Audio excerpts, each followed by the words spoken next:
ஆஹா என்னடா இது அப்படின்னு பார்த்தா எங்கள் வீட்டுக்காரர் சிக்கனை வாங்கிட்டு வந்துட்டாரு, அதுவும் முழு கோழியை. ஸோ என்ன பண்ணலான்னு பார்த்தோம், கிரில் சிக்கனே பண்ணிடலான்னு என் பொண்ணு சொன்னான். அதனால் இஞ்சி பூண்டு நசுக்க ஆரம்பிச்சிடலாம் வாங்க. இஞ்சியும் பூண்டையும் எடுத்து ஆட்டுக்கல்லில் தான் நசுக்குவேன். நல்லா ஆட்டுன்னு ஆட்டி நசுக்கி ரெடி பண்ணி இஞ்சி பூண்டை ரெடி பண்ணி வச்சுக்கிறோம். பொண்ணு தான் இந்த கேமரா எடுத்தா பாருங்கள். லைட்டும் அவள் தான் செட் பண்ணிக்கிட்டா. லைட் எடுத்து அவளே கேமரா எடுத்து வச்சுக்கிட்டா. இஞ்சி பூண்டை நசுக்கியாச்சு. வாங்க முழு கோழியை கழுவிக்கலாம். அவங்களே நல்லா கீறி கொடுத்துருக்காங்க சூப்பராக. பார்க்கவே லுக்காக இருந்துச்சு. கோழியை தூக்கி பார்த்தா வெயிட்டு அதிகம். நல்லா வாஷ் பண்ணிவிட்டு இஞ்சி பூண்டு அரைச்சி வச்சோம் பார்த்திங்களா, அதை எடுத்து பூசுன்னு பூசிக்கிறோம். ஃபுல்லாக மஞ்சள் பூசிக்கிற மாதிரி இஞ்சி பூண்டை மட்டும் எடுத்து பூசிக்கிறோம். பாருங்கள், நல்லா குழப்பி உள்ளே வெளியே அப்படின்னு சொல்லி நல்லா துணிச்சு வச்சுட்டோம். இஞ்சி பூண்டை மட்டும்தான், இஞ்சியும் பூண்டையும் வச்சு நல்லா திணிச்சிருக்கோம். கொஞ்சம் மிளகாத்தூள், அதுவும் காஷ்மீர் மிளகாத்தூள், மஞ்சத்தூள் ஒரு ஸ்பூன் தான் காஷ்மீர் மிளகாத்தூள், மஞ்சத்தூள் அரை ஸ்பூனு, அப்புறம் மிளகாத்தூள். இது சிக்கன் 65 மசாலா, அது கொஞ்சம் தூக்கலாக போட்டுக்கிறோம். ஒரு ஸ்பூனுக்கு 2 ஸ்பூனாக. அப்புறம் மல்லித்தூள், அது ஒரு 3 ஸ்பூன் போட்டுக்கிட்டேன் நான் என் ஸ்பூனில். அப்புறம் கொஞ்சம் உப்பு, அதுவும் கொஞ்சம் இல்லை 1 ஸ்பூன் போட்டுக்கிறோம். ஏன்னா முழு கோழிக்கு தேவை உப்பு, அதனால் 1 ஸ்பூன் ஃபுல்லாகவே போட்டுக்கிறேன்.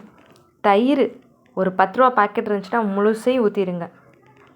ஊற்றிட்டேன். அப்புறம் எண்ணெய் மஸ்ட்டு இருக்கணும் கண்டிப்பாக. அதுக்காக எண்ணெயை போட்டு பசரி பாருங்கள் எண்ணெய் எவ்வளோ ஊற்றுறேன்னு. ஏன்னா முழு கோழிக்கும் வேகணும். அதுக்காக எண்ணெய் போட்டு ஒரு மசாலா ரெடி பண்ணி அப்படியே கலராக வச்சுக்கிட்டேன். கேசரி பவுடர்லாம் போடல மக்களே, அது காஷ்மீர் மிளகாத்தூள்னால செவன் இருக்குது. அது கோழி ஃபுல்லாக நல்லா அப்ளை பண்ணிக்கிறோம். வெளியே உள்ளே கால் கை லெக் பீஸு எல்லாமே அப்ளை பண்ணி வச்சுக்கிறோம். பாருங்கள் எவ்வளோ செவன் கலராக இருக்குன்னு. பார்க்கவே சாப்பிடணும் போல் எச்சி ஊர்னுச்சு. என் பொண்ணு எம்மாம்மா இப்போவே கொடுமா நான் கடிச்சு சாப்பிட்றேன் அப்படின்னு சொன்னான். அந்த மாதிரி அப்ளை பண்ணி வச்சுக்கிட்டோம். பார்க்கவே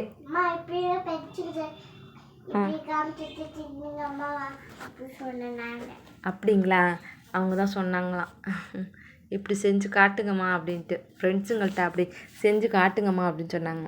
ஸோ அவங்களுக்காக என்ன வேணும் உங்களுக்கு? அதுக்கு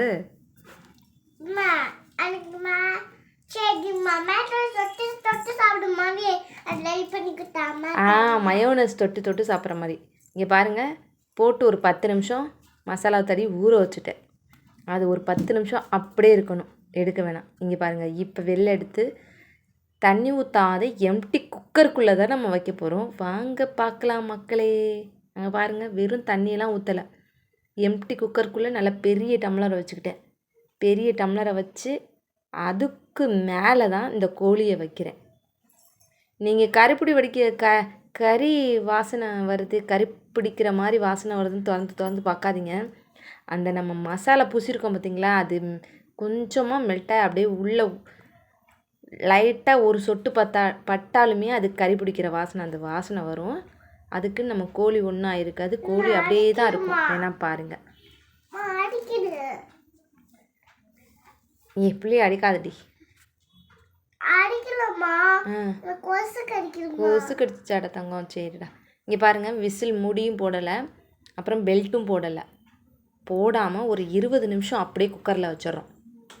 அங்கே பாருங்கள், 20 நிமிஷம் தான் குக்கரில் வைக்கிறோம். பெல்ட்டு போடலை, பெல்ட்டு மேலே இருக்க குக்கரு விசிலும் போடாமல் அப்படியே அடுப்பில் அலேக்காக தூக்கி வைக்கிறோம், ஆட்டாமல் கொள்ளாமல். அப்போ தான் அந்த டம்ளரில் இருக்க கோழி கீழே விழுவாமல் இருக்கும். நானும் நிறையா தான் ஆட்டினேன், ஆனாலும் பார்த்தா கோழி கீழே விழுவல, டம்ளருக்குள்ளேயே தான் இருந்துச்சு. அப்படியே கூம்பாட்டை வச்சுருக்கணும். தண்ணியெல்லாம் ஊற்றி வைக்காதீங்க குக்கரில், அப்படியே தான் வச்சுருங்க. எம்டி டம்ளருக்குள்ளே இந்த கோழியை வச்சுட்டு இப்போ பாருங்கள், 20 நிமிஷம் ஆச்சு. திறந்து காட்டுறேன். மக்களே எப்படி இருக்குது பார்த்து சொல்லுங்கள். எடுத்தாச்சு, செம்மையாக இருக்கும் பாருங்க. என் பொண்ணுக்கு கொஞ்சோண்டு அப்படியே பிச்சு கொடுக்குறேன், ஏன்னா ரொம்ப கொதிக்குது, சூடாக இருந்துச்சு. அப்படியே ஃபுல்லாக பிக்க முடியல, அதனால் கொஞ்சமாக பிச்சு என் பொண்ணு கொடுக்குறேன். டேஸ்ட்டு பண்ணுறா பாருங்க. எப்படிமா இருக்குது? சூப்பராக இருக்குது. சூப்பராக இருக்கான். வேற லெவல். பாரு வேற லெவலாம் ஆடி இருந்துச்சு. பார்த்தா என் பொண்ணே சிக்கனை சாப்பிட்டுட்டா மக்களே. அரை கோழி என் பொண்ணே சாப்பிட்டுட்டா, அந்த அளவுக்கு டேஸ்ட்டு. அப்புறம் என்னம்மா எலுமிச்சை பழத்தை புளிச்சு ஊற்றுமான்னு சொன்னான். நானும் ஊற்றி கொடுத்தேன். அவளுக்கு மட்டுமே 3 எலுமிச்சம்பழம் நான் பிச்சு கொடுத்துட்டேன்.